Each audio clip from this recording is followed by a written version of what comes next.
Welcome to ChamberTalk, brought to you by North Orange County Chamber, where we explore the stories and insights of leaders, business owners and CEOs from various sectors who are making a difference in our community and region. Whether you're tuning in via podcast or joining us via video, we're glad to have you here. Hi, I'm your host Andrew Gregson, and today we're honoured to be joined by a guest who has spent the last decade dedicated to civic service and community development. He currently serves as mayor of the city of Artesia and is now a candidate for the California's 67th Assembly District in the upcoming 2026 election. Welcome to the podcast, Mayor Taj. Well, thank you so much for having me. So we're going to start off quickly. Artesia, obviously, it's in the county of LA. However, the 67th district is also covering that area. Right. Would you like to start off with maybe how your journey got to you just being the mayor of Artesia? Certainly. Well, thank you so much for having me. First of all, we have connected at several events, and the last event we got connected was at the Love Buena Park. That's right. Yeah, that's right. And you're out there always in the community, so thank you, and representing our business community. Thank you. So thank you so much for asking this question. My name is Ali Taj. I currently serve as mayor for the great city of Artesia and future Assembly District of 67, which covers a little bit of LA County and also mostly Orange County cities. My journey to this point has been a very exciting journey, has been a loving journey. I came to the United States of America in 1999, and almost 25 years ago. And when I came, I had a little bit of saving, and I pretty much followed my family. My parents were here in early 90s, and they really came here because their siblings were here since 60s. Oh, wow. And my parents came here because my father, he retired from his profession, and he decided to join his siblings as well. So I was the last one out of the family to come out of Pakistan, and I was born and raised in Lahore, a town which is very well known in Pakistan. I completed my education, economics and political science as a degree, and then master's in public administration. When I came here, I had that American dream, that everyone has in the rest of the world, even in the United States of America. When you come here, you get a job and you start your career, and you make something out of nothing. And when I came here, I had 2 degrees and a master's, and I looked for a job, whether I was, and I looked for a good job to get, but I did not find that good job. I did not find any job, for that matter. I looked around for a month, 2, 3, and my savings were depleted and everything was gone. And I was at a point where I need to put food on the table and raise my family. And I said, look, at this time, either I'm overqualified or underqualified. That's the response I was getting from my resume. I said, I'm going to take anything. So my first job was in Artesia, mopping floors, and also selling electronics at the local electronics store, which was back in the day was The Good Guys. Okay. And I was selling televisions, big box televisions, and those CD-ROMs. So those were really big and popular. And I was making $4.25 an hour. Yeah, wow. Back in the day. Wow. And we can't imagine that. No. Now we're looking at $30 an hour. So that was my real start. I did that for about 6 months. Before I became a financial advisor with American Express Financial Services. All right. And I put myself through schooling for financial services, and I became one of the top financial advisors for Southern California. I took a management route with American Express, became regional manager, division manager, and then rose up to the level of being a vice president for American Express Financial Services. And the reason I became vice president was I was happy with regional manager, but my senior vice president came to me. He said, this district is not doing well. I'm going to give you this chance to make it successful. And if you do, then I'll promote you to be the vice president. I said, well, I'll give it a shot. Sure, why not? Yes. Right. So I gave it a shot, and it was one of the top. It was on the bottom, one of the bottom percentiles. Mm-hmm.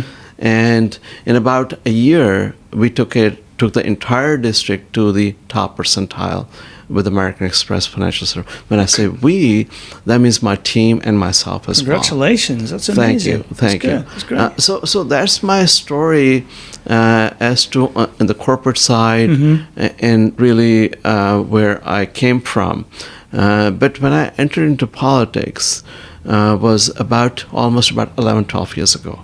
And the reason I decided to go to run for the office for local city council was because really at that time, it was 2013, was a time when most of the cities from 2007 and 8 did not recover financially. The financial debacle that happened, and a lot of cities were going through and same was the case with Artesia. Artesia had cut its workforce. It was going through some real major financial issues with almost about to go to the bankruptcy level. Wow. So I said, look, Artesia was the place which opened up its arms. It really was the place which gave me my first job. Right. Help you build yourself, right? Myself. From nothing.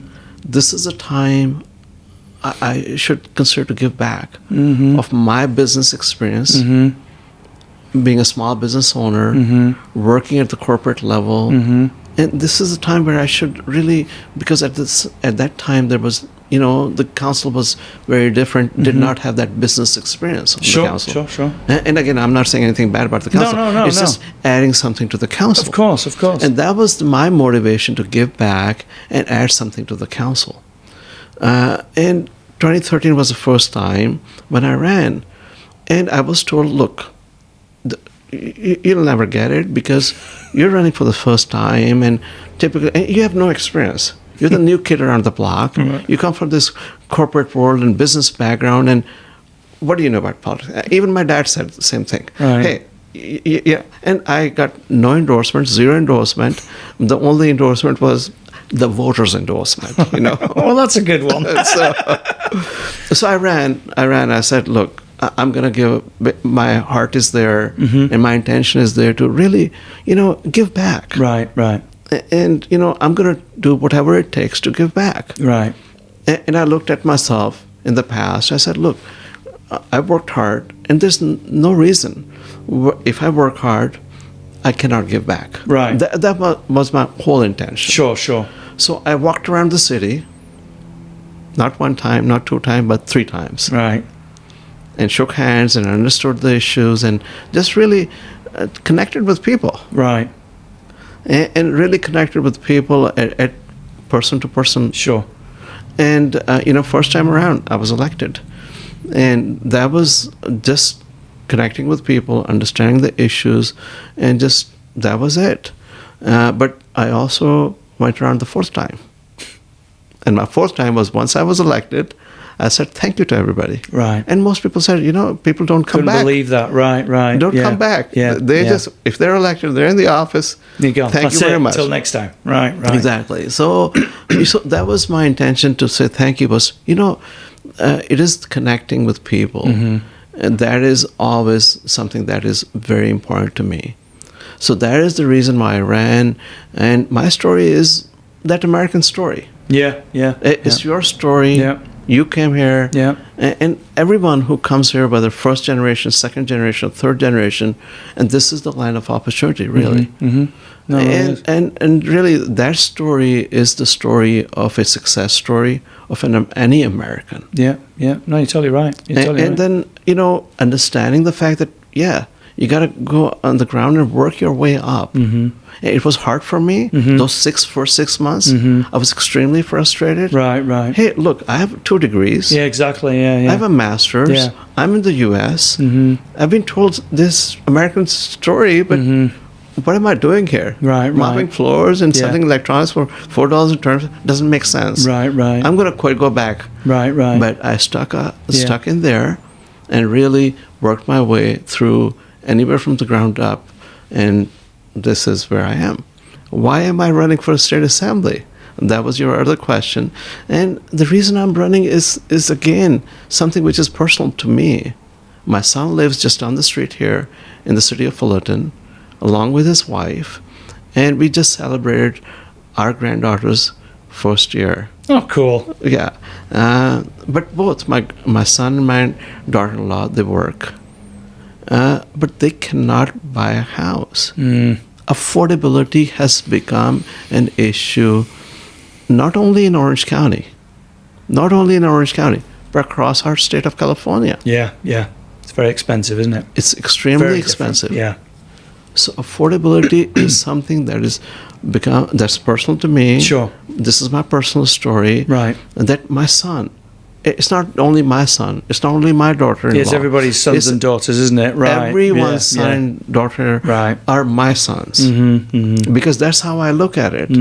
Because if my son can do it, then any son of California, after graduation, after doing 2 jobs, they can do it. So that is a story that is, so back then I could do it. Now affordability is becoming an issue, has become an issue.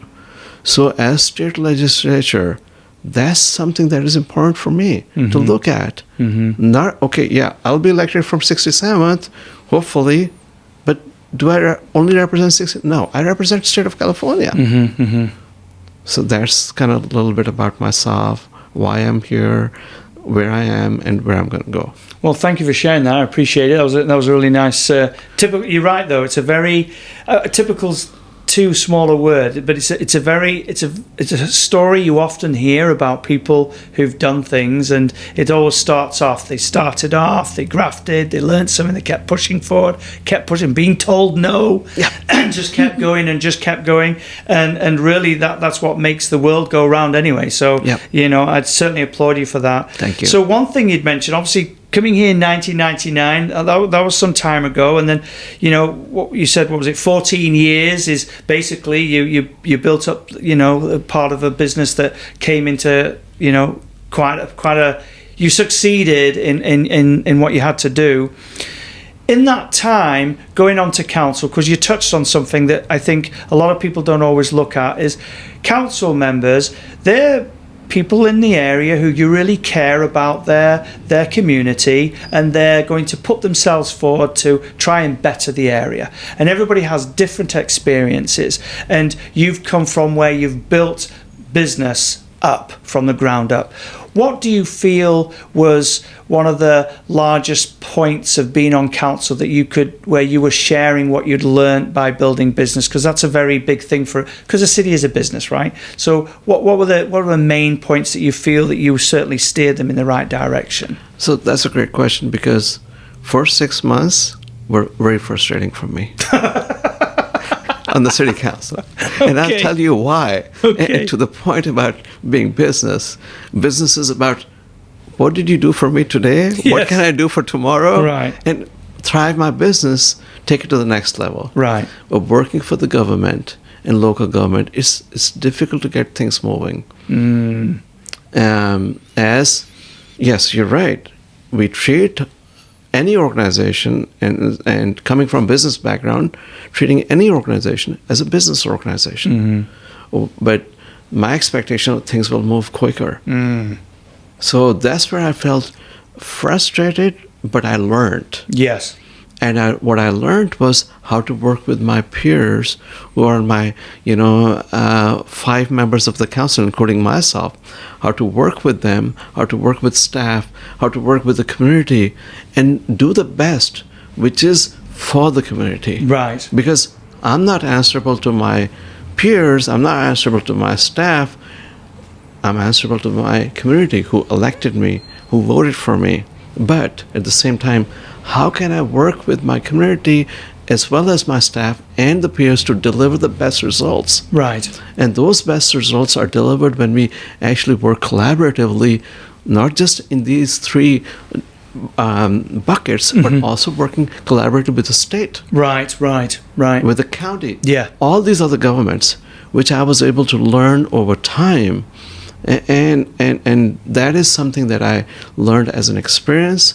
Whether it's an issue, whether it is a smaller issue or a bigger issue, but over time I was able to learn and be able to deliver to my business community, to the constituents, and also some of the areas which were most underserved and less advantaged areas.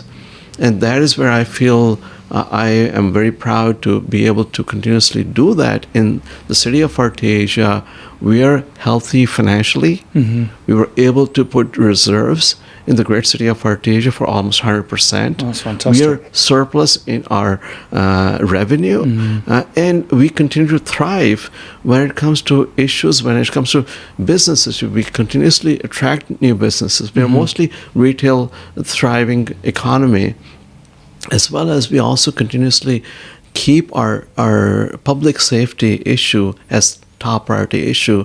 And when it comes to crime, we are one of the lowest in the county. Wow, well done. That's amazing. That's good. So again, I'm not trying to beat my own drum. No, it's just the facts, and right? we work, when I say that, we, our council members, staff, we work together.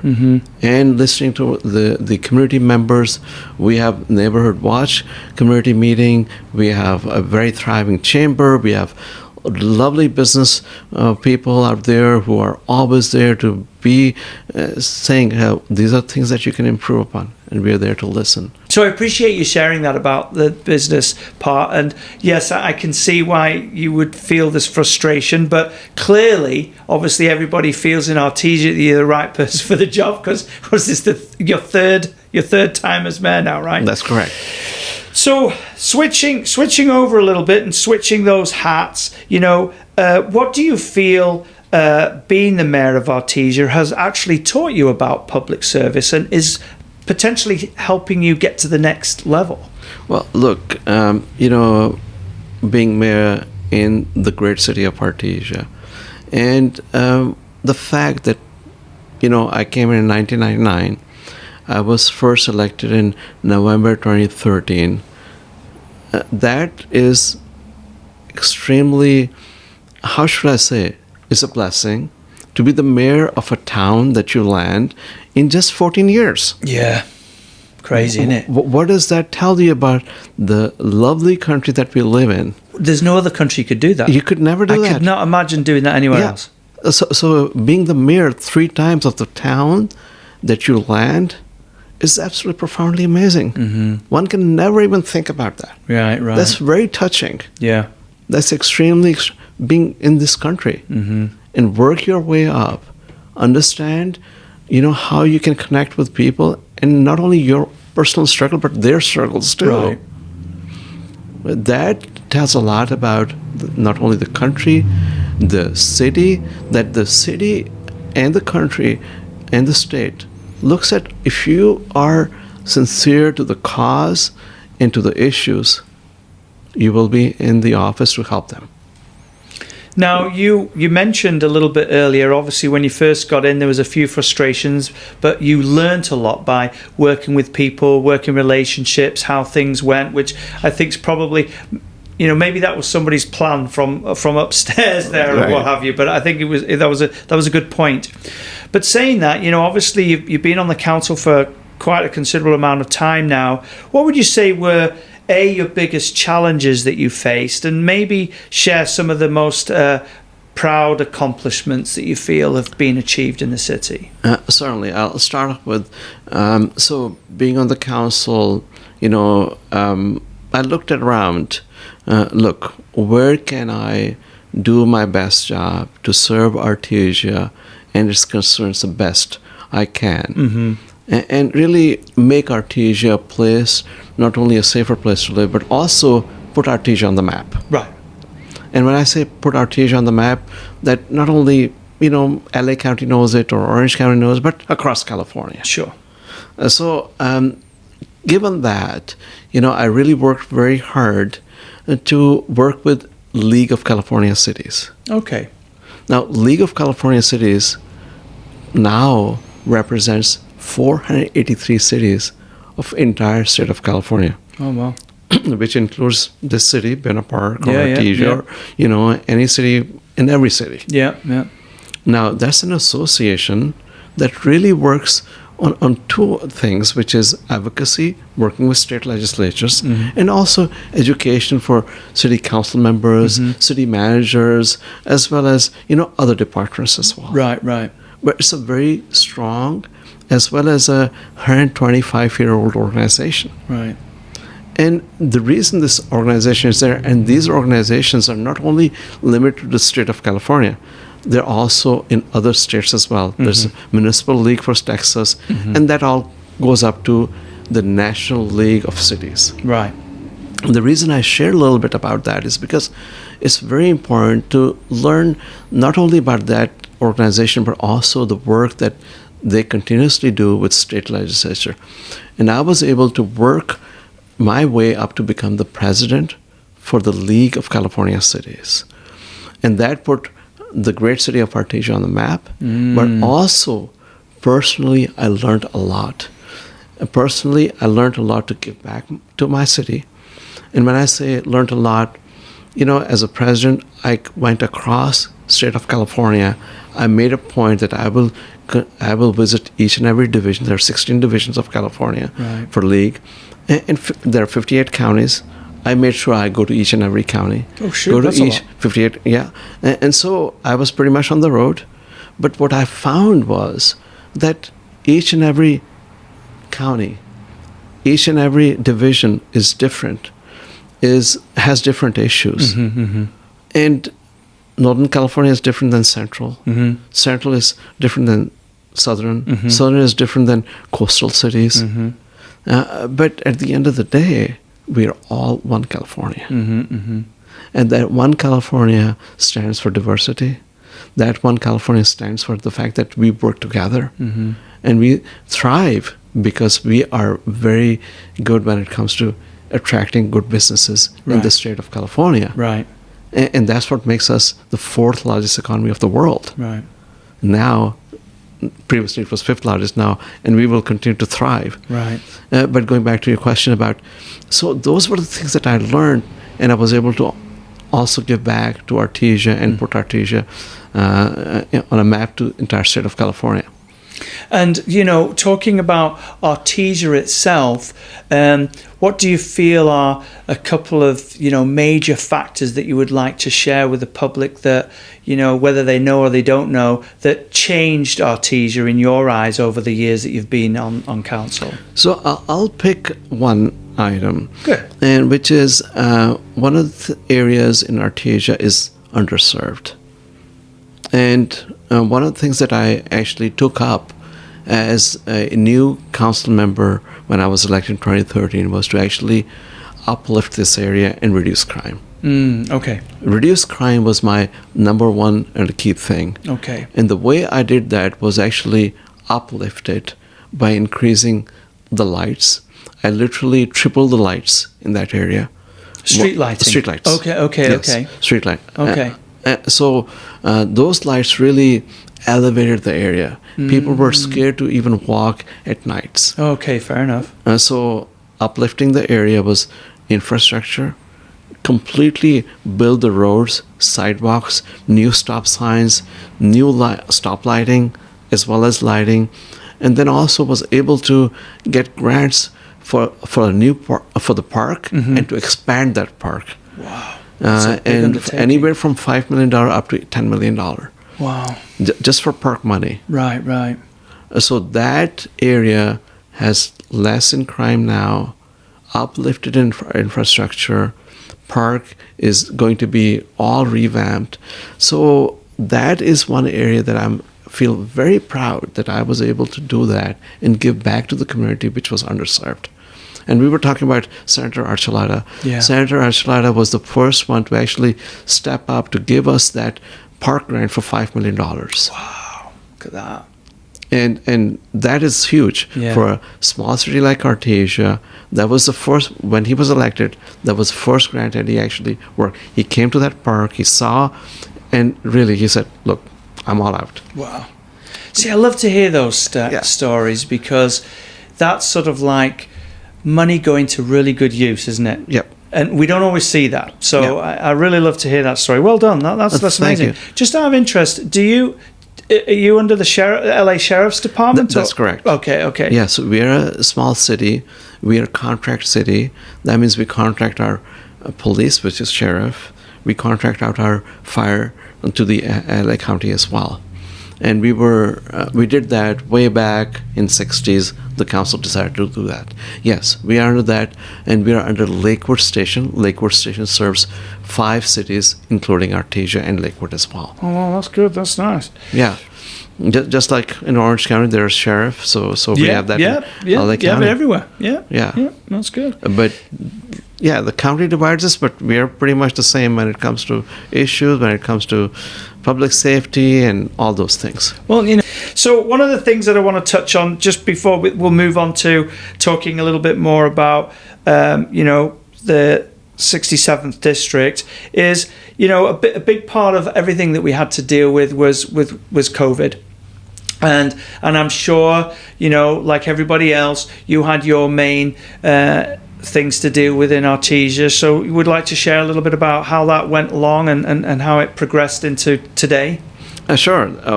Thanks for asking that question. Obviously, no one was ready. No. And especially, when it comes to, everyone was confused. What's going on? There was no playbook, anywhere from top down to the bottom. Right. And we just had to deal with it as it came along. And I was mayor at that time. I was named as COVID mayor. Code mayor. Yeah, that was my nickname. So, which I liked. That's fine. But it was a difficult time. It was a difficult time for the country. It was a difficult time for the world. Yeah. And especially for communities such as ourselves. Right. And like I said, there are no boundaries. No. But this also created absolutely no boundaries. Right. But one of the things that I was able to do was to start a launching pad. And the launching pad was to actually do a food drive. And that was launching pad for LA County. Wow. And yes, everybody started doing it, but again, not to my own, beat my own drum. Sure. We just started from a small store, Right. Sending out, hey, we're just going to have a drive-by. And then others came in and started putting things together, and it became from smaller to medium size and bigger, and then the county jumped in, and then we were starting to doing it from the library, and lines were all the way up to 3 miles, and that's I feel I still have that video, the small one that we started with, and Right. It grew, and I'm sure others were doing it as well. But I feel proud that I started that in this great city of Artesia, Right. and then we started also the PPE. That drive. Then when others looked at it, there were other organizations jumped in, and like we were talking about LA Sheriff as well Right. as LA Fire. So I was able to actually put something together and get almost 1 million masks to LA Fire. Wow. And that was donated. I was able to put all these organizations together and say, okay, well, let's bring it to this forum and still have it, all the pictures and videos and all that.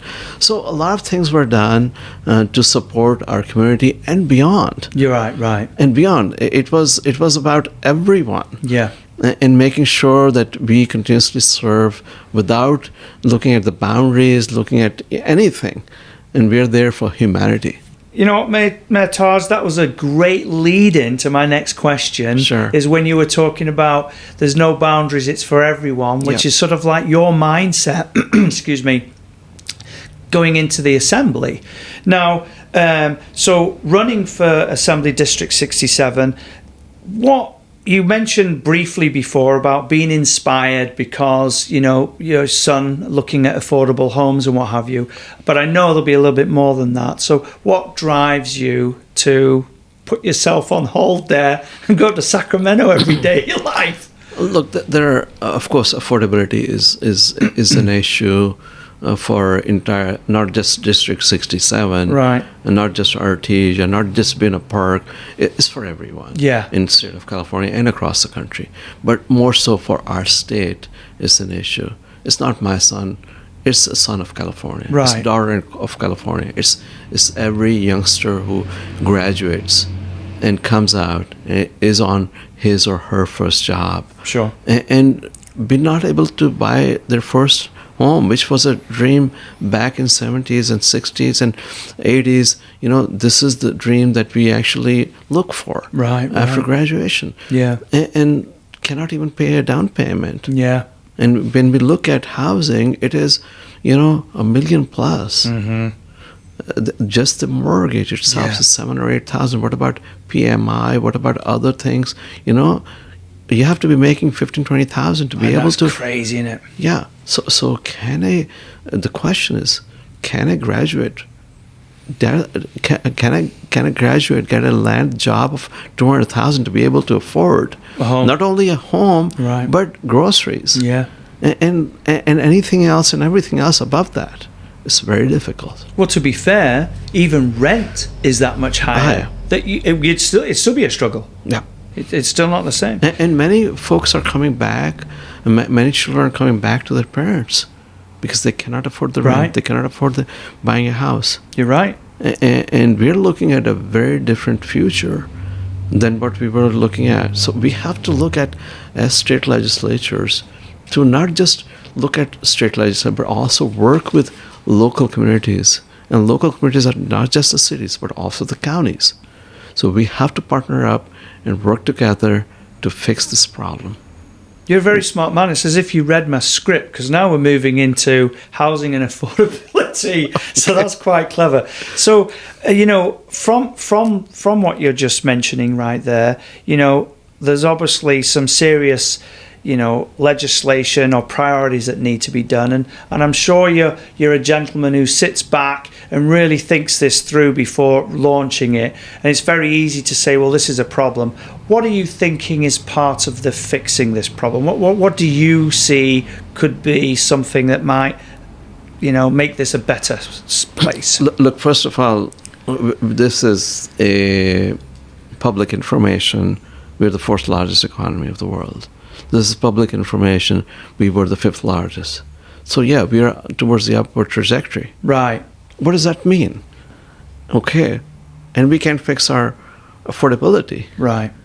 And second most important thing to me, not only second, but it is very important, is to keep the businesses and not let them exit state of California. Right. And I'm not just talking about small businesses. No. Small businesses perfectly are near and dear to my heart. Mm-hmm. I'm a small business owner myself, but we have to keep each and every business, whether it's a small business or it's a medium-sized business or large business.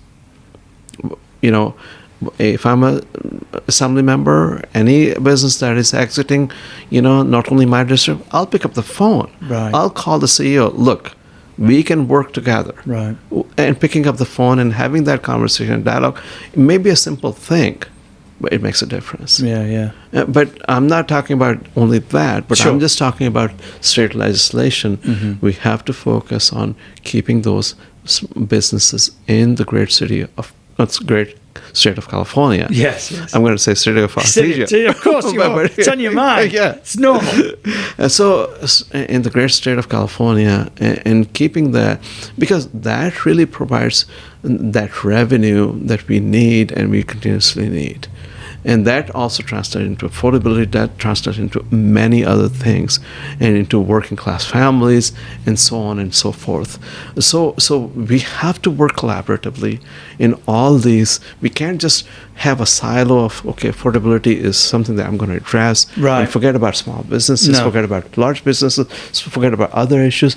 We have issues that we need to address together to be able to work collaboratively, not only just issues, but also which are cities, counties, state, and other special districts and entities. And those are it's a very collaborative approach, partnership approach, and really work together. Well, I mean, it's a good point, that, because it all leads into each other anyway, doesn't it? Which sort of wanders into this small area is, public safety, infrastructure. Homeless is a big thing right now, and it all leads in from, you could be doing really well one day, then suddenly you lose your job because of whatever reason, and now it just spirals out of control. And I think right now public opinion is often people just look straight to government to see how they can fix it, which right. They can't fix everything. They haven't got a magic wand. But coming out of business, having experience running a decent sized city, what do you think you would be, or ideas you would think you might be able to change to alleviate some of these problems? Look, I would say my experience working with League of California Cities, Sure, statewide, yeah, and not just only one area or city, but statewide, and working with state legislatures. And one of the things that I did as president for the League of California Cities, which I feel very proud of, that the counties, they have an association called CSAC. Mm-hmm. We are League of California Cities. That was the first time as a president was to actually have a together dialogue and bring state legislatures. Okay. That's what I was referring to earlier. That not only the dialogue, now it has progressed because of past president now, it has progressed to actually work on issues and we don't work on issues just on county or state or Sure. city. We work together. Mm-hmm. And affordable housing, but also homelessness. Right.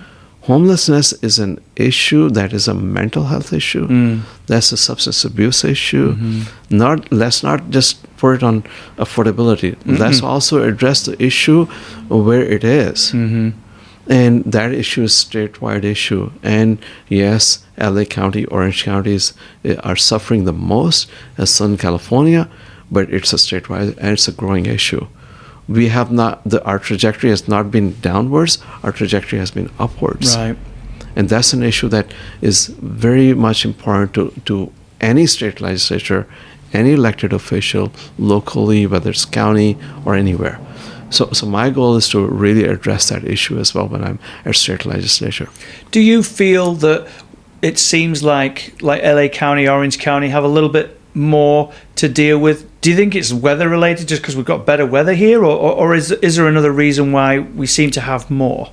See, it's a combination of, like I said, mental health, substance abuse. Yes, weather related as well. I've heard, again, that other states, they send their people to... Yeah, that's true. We see on the news, don't we? Yes. They bus people over. Right. Here's a one-way ticket. Right. Oh, hey, I never thought of that. So, I mean, fine.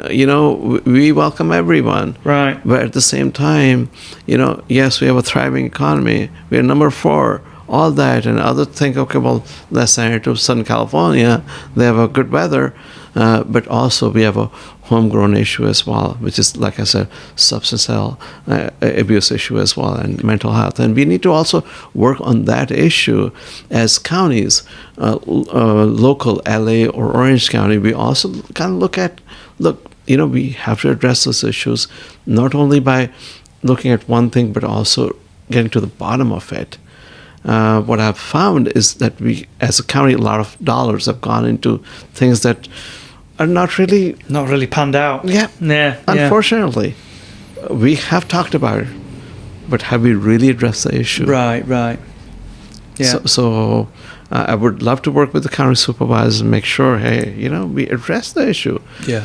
Our taxpayers are paying taxes, but again, on a rising trajectory. Now, we briefly mentioned on a moment ago about business, and I liked listening to how you said, well, if somebody's thinking of losing California, I'm going to get on the phone and give them a call and say what's going on. Right. But, the backbone of any area is the small business, because there's so many of them, and they're the ones who mostly employ the most, and so on and so forth. So what types of sort of ideas or champion for small business would you look to do to help the local entrepreneurs in the areas? The incentives are there, and want to highlight those incentives. Want to make sure those incentives actually come to the surface. And those surface means, simple, like North Orange County Chamber of Commerce. We are small cities. Small cities have Chamber of Commerces, but I also believe that one Chamber of Commerce, because the way businesses are now changing. The way we interact with each other, it was different 10 years ago. Yeah. It is different today. Yeah. Today, I want a business person, I want value from my Chamber of Commerce. I just don't want to go to a breakfast and pass my cart around. Yeah, correct. And then hope that, things will Something's work going to out. happen. Yeah. Right. Things are so different now. Yeah, they are. Especially after COVID, like you mentioned. Yeah. Things are moving. So we got to look ahead. Yeah. How we can surface those incentives out there, and how we can actually promote, and not just only have one Chamber of Commerce of Artesia. Sure, that's great. But I say, well, collaborate with other Chamber of Commerce. Sure. Collaborate with North Orange County Chamber of Commerce. Yeah. So the value for business, small businesses, business owners can be uplifted, can be to the next level of elevation. Right. I mean, simple things and small things. Yeah. And really take a leap forward as an elected official to be able to highlight those businesses and making, simple stuff when it comes to a local city business licensing. Improve the turnaround. Yeah. We can't have like someone waiting for 2 weeks or 3 weeks, like I told you. Or permitting. Permitting. Yeah. You could be out months. Yeah. Businesses are out months of rent and they haven't earned a penny. And it's not one person's fault. You can't just blame it on one area, but you've got a big point there. Sorry, I didn't mean to interrupt. It was in the top of my mind there. Like I said, when I was elected, my first 6 months were extremely frustrating. Right. It goes back to the same thing. Yeah. I bought or leased a property to start my own business in this property. Right. And I'm waiting for permitting. I'm waiting for my licensing. Right. So on and so forth. Yeah. And still I'm paying my lease. Yeah. And I don't have enough to carry my lease. Right. How am I going to invest? Yeah. So that red tape has to come down to zero. Yeah. It has to just it make has sense, to be off doesn't the it? counter. Yeah. It has to be, okay, you submitted today. Yeah. If there are issues tomorrow, let's get them done by this week. Yeah. Not by next month. Right. Yeah, so it's almost a clock time, isn't it? Yeah. It's almost like start the clock.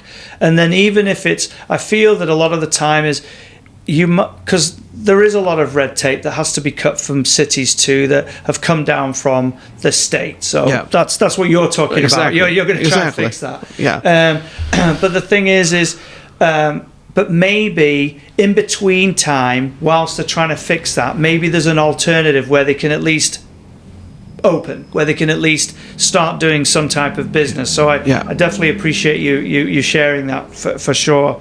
And you're definitely right about the Chamber of Commerce. One of the largest things that we are pushing right now for all the cities that we represent is, believe it or not, there's nearly 75% of all businesses in this region do not have a website.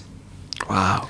So one of the major things that we offer is we have an e-directory, and we have a little over 500,000 people visit our directory, is we give every chamber member a directory page. So you might not be on the website, but you're going to get found through ours, because it's like having your own landing page. Right. And that is worth so much more, because we see every month we're sending hundreds of visitors through to that individual's page, which is huge. That's absolutely huge. And we'll talk about that offline, because absolutely. See, that's the value that you're providing. Sure.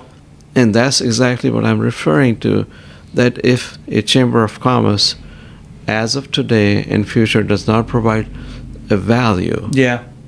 Oh, you definitely want a return on your investment. That's the way I look at it, 100%. The Chamber is not doing justice to the small business or any business that they are part of it. Yeah. So, and you're doing a great job to provide that value, and I appreciate that. And hopefully, when I'm in the States, I'd love to collaborate with you. Oh, sure. And not only your chamber, who has these good ideas, but any chamber. Sure. Who can actually help businesses provide a future value. Right. So that is a conversation that I'd love to consistently would love to have. No, good. Thank you very much. And I'll take you definitely up on. I'm going to take you up on that as the mayor of Artesia. Forget about the 67th district there. Sure.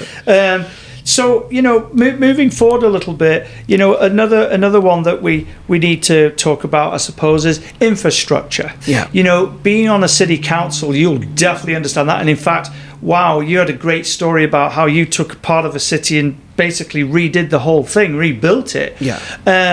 The infrastructure of California as a whole, particularly in our area, what are your thoughts regarding how we can help make it better? That's a very good point. When it comes to infrastructure, it comes to roads, it comes to, Artesia is a small city.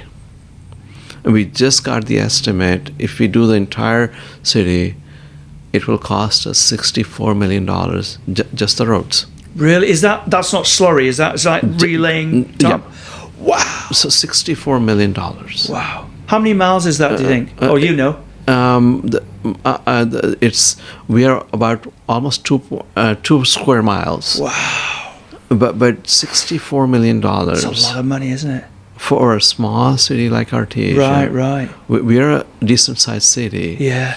But $64 million. If we look at 483 cities of entire state of California, and those are large cities, a size city like ours, and smaller cities. Yeah. That's a lot of money.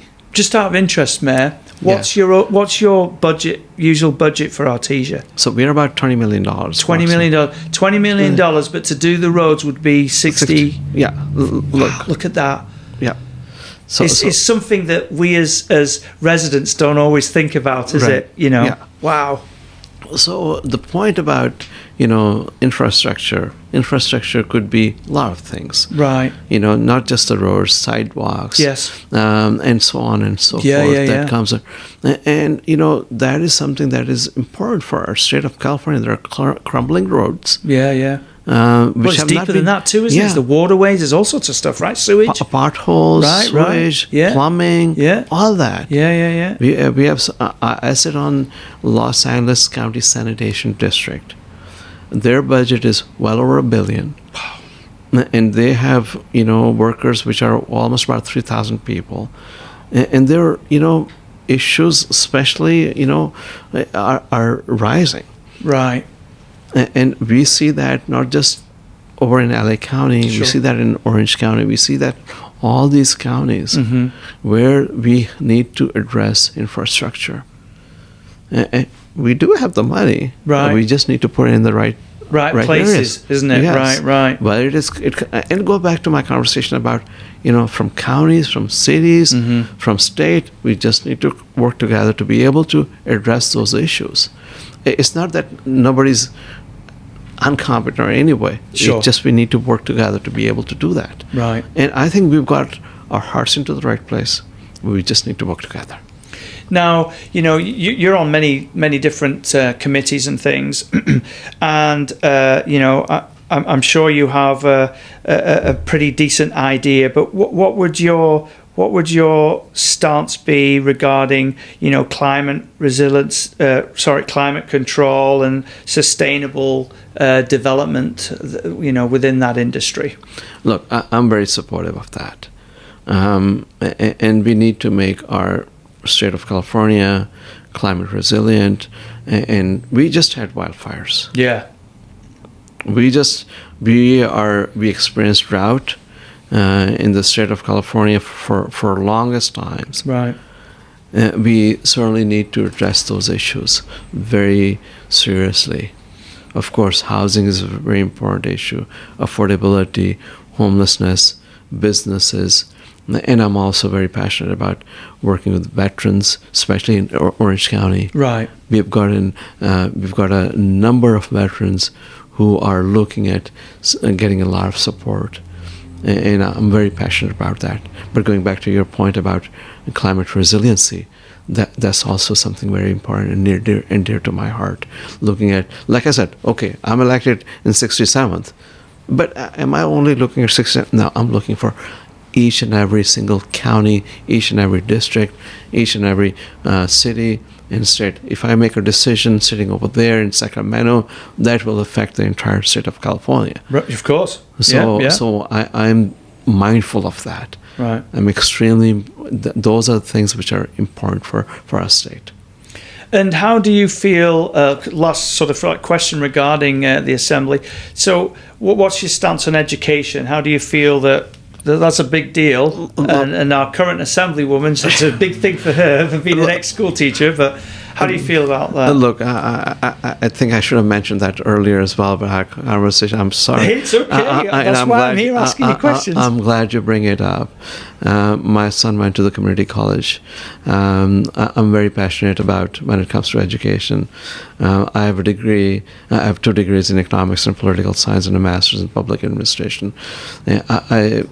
Of course, political life, having politics on poli-sci, but still, education is extremely important, near dear to my heart as well. We've got community colleges in this district. We've got Cal State, and want to make sure that the education is one of the forefront issues when it comes to my campaign.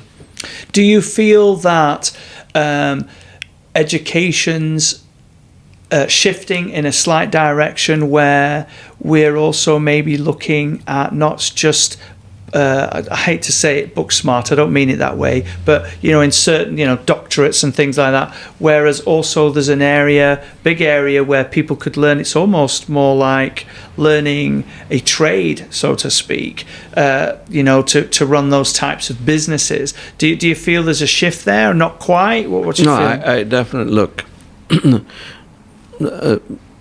We all bring something different to the table. That's true. Okay. And somebody, like you said, would be a good book smart person, and somebody would be a good, when it comes to going to a trade school. Right. And sometimes we even don't know where is my strength. That's true. It takes a while sometimes. And it takes a lot of, stumbling. Mm-hmm. And that is very important to be able to provide that avenue and choices for our upcoming generation, and really look into how things and world is changing.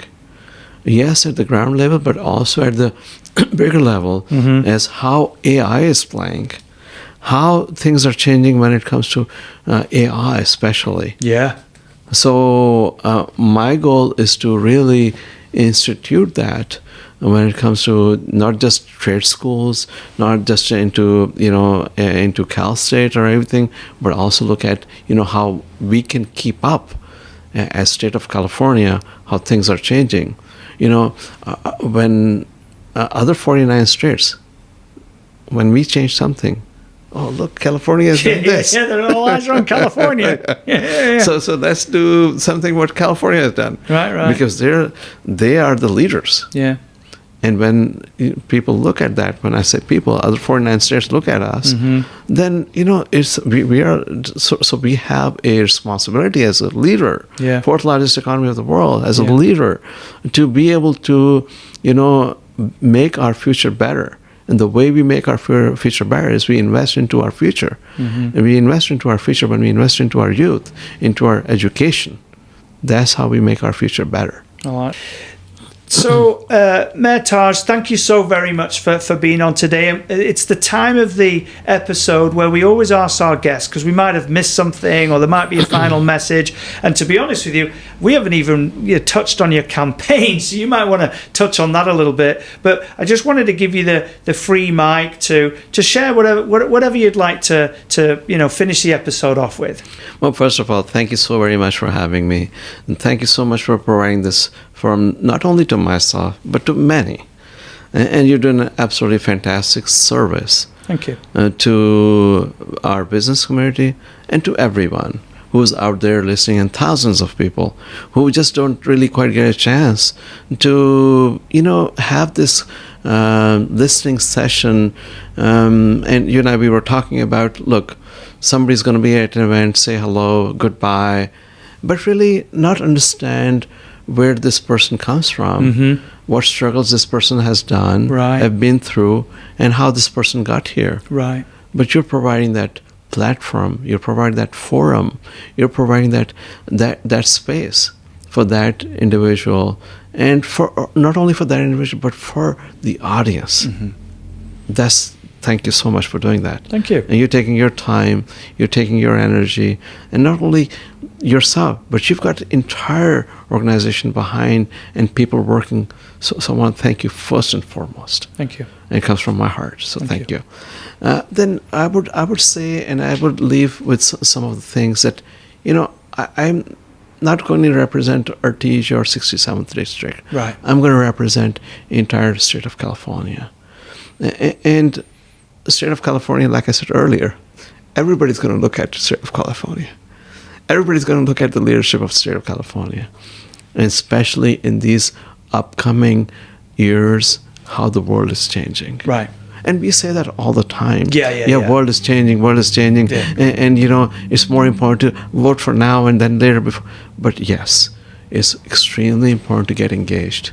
It's extremely important. The election is next year. Yeah.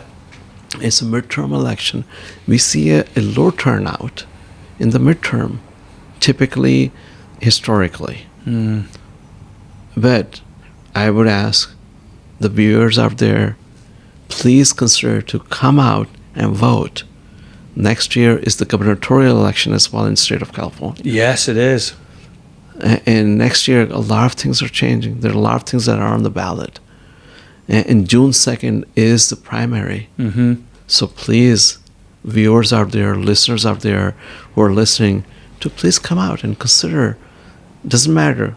You're independent, you're Democrat, Republican, please do come out and vote.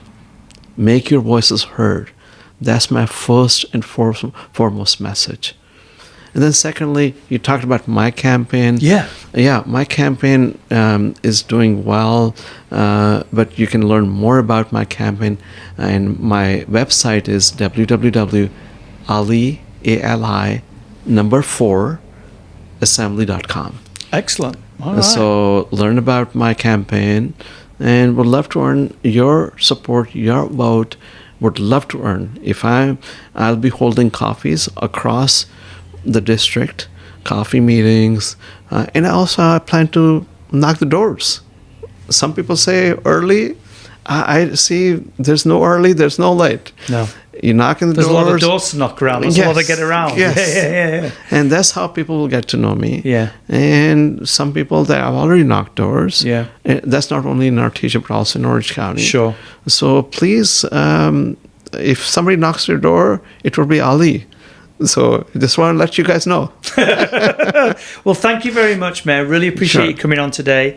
Wish you all the very best in the next elections. Thank you. Thank you. Thank you, listeners, for tuning in to Chamber Talk. Until next time, stay inspired and connected by visiting nocchamber.com and selecting sign up for news at the homepage. For more interviews, visit chambertalk.podbean.com.